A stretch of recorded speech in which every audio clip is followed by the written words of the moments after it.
بسم اللہ الرحمن الرحیم۔ السلام علیکم ورحمۃ اللہ وبرکاتہ۔ اسلامیات جماعت سوم کے لیکچر میں خوش آمدید۔ عزیز طلبہ و طالبات، آج ہم اسلامیات جماعت سوم کا لیکچر نمبر 1.3 جو کہ حفظ و ترجمہ کلمات طیبات سے متعلق ہے، اس کا دوسرا لیکچر پڑھنے جا رہے ہیں۔ آئیے حاصلات تعلم سے آغاز کرتے ہیں۔ ہمارے آج کے سبق کے 3 ایسے لوز ہیں۔ پہلا ایسے لوگ ہے مکمل نماز درست تلفظ اور روانی کے ساتھ یاد کر کے ادا کرنے کے عادی بن سکیں، اور دوسرا ایسے لوگ ہے درود ابراہیمی کو درست تلفظ اور روانی کے ساتھ یاد کر کے کثرت سے درود پڑھنے کے عادی بن سکیں، ہر دعا کے اول و آخر درود شریف پڑھنے کے عادی بن سکیں۔ پیارے بچوں، یہ نماز سے متعلق ہمارے ایسے لوز ہیں، اور ہم آج کے اس لیکچر میں پہلے ایسے لو کو مکمل کرنے کی کوشش کریں گے، جس میں نماز کو درست تلفظ اور روانی کے ساتھ یاد کریں گے اور پھر اسے ادا کرنے کی پریکٹس بھی کریں گے۔ عزیز طلبہ و طالبات، ہمارا یہ 1.3 کا دوسرا لیکچر ہے جو کہ نماز سے متعلق ہے۔ یہاں آپ کے لیے دہرائی کے چند سوالات ہیں۔ میں گزارش کروں گا اساتذہ کرام سے کہ ویڈیو کو یہیں پہ روک دیجئے اور بچوں سے دہرائی کے ان سوالات کے جوابات کمرہ جماعت میں معلوم کیجئے۔ Welcome back.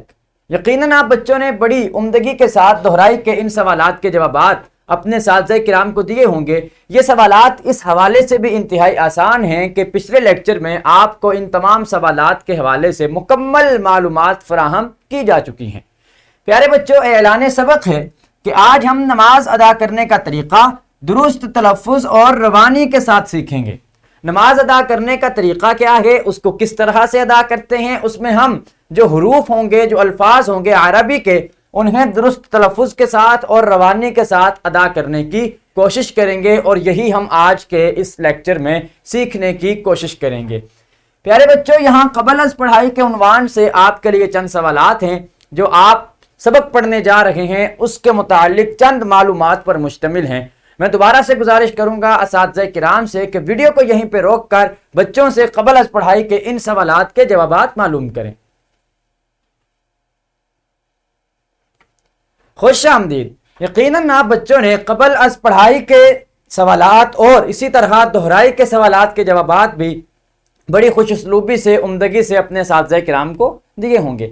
پیارے بچوں، اسلامی نقطہ نظر ہمارے آج کے سبق کا ہے، جس میں نماز کے حوالے سے نماز کی اہمیت کو اجاگر کرنے کے لیے ایک حدیث پاک ہے جو سنن ترمذی سے ماخوذ ہے۔ نبی اکرم صلی اللہ علیہ وعلی آلہ واصحابہ وسلم نے ارشاد فرمایا، قیامت کے دن سب سے پہلے فرض نماز کا حساب لیا جائے گا۔ قیامت کے دن بے شمار انسان سے نامہ اعمال میں انسان سے سوالات کیے جائیں گے، اور اس کے نامہ اعمال کے مطابق اس کے ساتھ سلوک کیا جائے گا۔ سب سے پہلے جس چیز کا حساب ہوگا وہ فرض نماز کا حساب ہوگا، اور یہ حدیث پاک ہے سنن ترمذی کی 413 نمبر روایت، جس میں آپ صلی اللہ علیہ وعلی آلہ واصحابہ وسلم نے یہ ارشاد فرمایا ہے۔ عزیز طلبہ و طالبات، اب ہم نماز کا تعارف کرتے ہیں اور نماز کے بارے میں چند معلومات سیکھنے کی کوشش کرتے ہیں۔ نماز ہر مسلمان پر فرض ہے، اور نماز سے پہلے نیت کی جاتی ہے۔ جب ہم نماز ادا کرنے کے لیے جائیں، اس سے پہلے ہم نیت کرتے ہیں۔ نیت کیا ہے؟ نیت دل کے ارادے کا نام ہے، یعنی دل میں ارادہ ہونا چاہیے کہ ہم جو نماز پڑھنے جا رہے ہیں وہ نماز کون سی ہے؟ وہ فرض نماز ہے، وہ سنت ہے، وہ نفل ہے، وہ واجب ہے۔ یہ اس چیز کا ہمارا ارادہ ہونا چاہیے کہ ہم جو نماز پڑھنے جا رہے ہیں وہ نماز کون سی ہے۔ اور پھر نیت کے الفاظ زبان سے ادا کرنا ضروری نہیں ہے، یعنی اگر دل میں ارادہ ہے تو زبان سے الفاظ ادا کرنا ضروری نہیں ہے۔ اگر کوئی ادا کرتا ہے تو اچھی بات ہے، لیکن ایسا قطعاً نہیں کہ اگر الفاظ زبان سے ادا نہ کیے تو نماز ہی نہیں ہوگی۔ یعنی زبان سے ادا کرنا ضروری نہیں ہے، بلکہ دل کا ارادہ جو ہے وہی کافی ہے، کیونکہ نیت کہتے ہی دل کے ارادے کو ہے۔ نیت کے بعد دونوں ہاتھ کانوں تک بلند کر کے اللہ اکبر کہنا چاہیے۔ دونوں ہاتھوں کو بلند کر کے نیت کے بعد اللہ اکبر جو ہے وہ کہا جاتا ہے، اور اللہ اکبر کا آپ نے پچھلے لیکچر میں پڑھا تھا کہ اللہ اکبر کو تکبیر کہتے ہیں۔ نماز کی پہلی تکبیر کو تکبیر تحریمہ کہتے ہیں، تکبیر کیا ہے؟ اللہ اکبر کہنا، اور یہ نماز کی پہلی تکبیر ہے، اسے تکبیر تحریمہ کہتے ہیں۔ اور یہ تحریمہ کیوں کہتے ہیں؟ کیونکہ اس تکبیر کے بعد بہت سے حلال کام جیسے کھانا پینا، بات چیت کرنا وغیرہ حرام ہو جاتے ہیں۔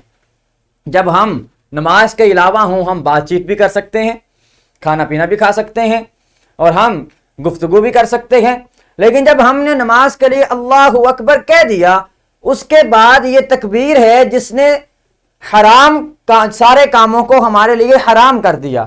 اسی لیے اسے تکبیر تحریمہ کہتے ہیں کہ حلال چیزیں، حلال کام جو نماز کے علاوہ ہمارے لیے جائز تھی، اب نماز میں گفتگو کرنا آپ کے لیے جائز نہیں ہوگا، اب نماز میں کھانا یا پینا آپ کے لیے جائز نہیں ہوگا۔ یہی وجہ ہے کہ اسے تکبیر تحریمہ کہتے ہیں، کیونکہ یہ بعض جائز کاموں کو نماز کے علاوہ جو جائز ہوتے ہیں انہیں ہمارے لیے حرام کر دیتی ہے۔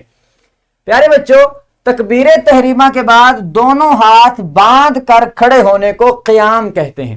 ہاتھوں کو باندھ کر جو کھڑے ہوتے ہیں اسے کہتے ہیں قیام۔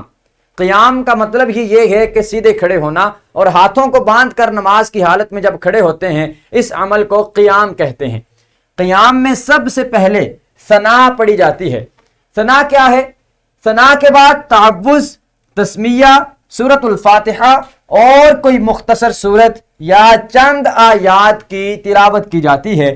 یہ ایک مختصر سا طریقہ ہے نماز کو سکھانے کے لیے کہ سب سے پہلے تکبیر نیت کے بعد تکبیر تحریمہ، تکبیر تحریمہ کے بعد قیام میں سب سے پہلے ثنا کے بعد تعوذ کے بعد تسمیہ، پھر سورہ فاتحہ، پھر کوئی مختصر سورت یا چند آیات جو ہیں اس کی تلاوت کی جاتی ہے۔ یہ قیام کے اندر پڑھے جانے والی چیزوں کی ترتیب ہے جو آپ کے سامنے بیان کی گئی ہے۔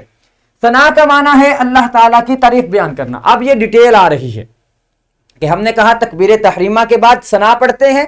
اب ثنا کیا ہے؟ ثنا کا معنی ہے اللہ تعالیٰ کی تعریف بیان کرنا، اور ثنا میں ہم اللہ تعالیٰ کی تعریف بیان کرتے ہیں، اور ثنا کے الفاظ یہ ہیں، یہ نیچے جو الفاظ لکھے ہیں یہ ثنا کے ہیں، میں آپ کے سامنے دہراتا ہوں، آپ بھی انہیں پڑھنے کی کوشش کیجئے گا، اور ان الفاظ میں تلفظ کا خاص خیال رکھنا ہے اور ادائی کا خاص خیال رکھنا ہے، اور روانی کے ساتھ ان الفاظ کو آپ نے یاد کرنا ہے۔ ثنا کے الفاظ ہیں سبحانک اللہم وبحمدک وتبارک اسمک وتعالی جدک ولا الہ غیرک۔ عزیز طلباء و طالبات، یہ ہیں ثنا کے الفاظ کہ جو ہم نماز میں ثنا پڑھتے ہیں جس میں اللہ تعالیٰ کی تعریف بیان کرتے ہیں، اس کے الفاظ یہ آپ کے سامنے ذکر کیے گئے۔ اور آپ نے پڑھا تھا کہ ثنا کے بعد تعوذ پڑھتے ہیں جب ہم قیام کی حالت میں ہوں۔ تعوذ کیا ہے؟ تعوذ کا معنی ہے پناہ مانگنا یا پناہ لینا۔ تعوذ میں ہم شیطان کے شر سے اللہ تعالیٰ کی پناہ مانگتے ہیں، اور تعوذ کے الفاظ ہیں اعوذ باللہ من الشیطان الرجیم۔ جو ہم اعوذ باللہ پڑھتے ہیں مختلف اوقات میں، اسے اصطلاح میں تعوذ کہتے ہیں، اور اس اعوذ باللہ میں ہم شیطان کے شر سے اللہ تعالیٰ کی پناہ مانگتے ہیں۔ ثنا بھی کلیئر ہوگی، ثنا کے بعد ہم نے تعوذ بھی پڑھ لی۔ تعوذ کے بعد اگلا مرحلہ ہے تسمیہ کا۔ تسمیہ کیا ہے؟ تسمیہ کا معنی ہے نام رکھنا، کسی چیز کا نام رکھنا۔ اسم سے ہے، اسم کہتے ہیں نام کو، تسمیہ کا معنی ہے نام رکھنا، اور اصطلاح میں بسم اللہ پڑھنے کو تسمیہ کہتے ہیں۔ ہر نیک کام سے پہلے بسم اللہ پڑھنی چاہیے۔ تسمیہ کے الفاظ ہیں بسم اللہ الرحمن الرحیم۔ تو یہ تھی چند معلومات تعوذ کے بعد تسمیہ کے حوالے سے جو ہم قیام کے دوران کھڑے ہو کر پڑھتے ہیں۔ سب سے پہلے نیت کے بعد تکبیر تحریمہ کے بعد قیام میں سب سے پہلے ثنا کے بعد تعوذ کے بعد تسمیہ، اور تسمیہ کے بعد سورۃ الفاتحہ۔ تعوذ اور تسمیہ کے بعد سورۃ الفاتحہ کی تلاوت کی جاتی ہے۔ نماز کی ہر رکعت میں سورۃ الفاتحہ پڑھی جاتی ہے۔ 4 رکعتیں ہوں اس میں 4 کی 4 رکعات میں سورۃ الفاتحہ پڑھی جاتی ہے۔ اگر جماعت کے ساتھ نماز ادا کر رہے ہوں تو امام 3 نمازوں یعنی فجر، مغرب اور عشاء میں بلند آواز سے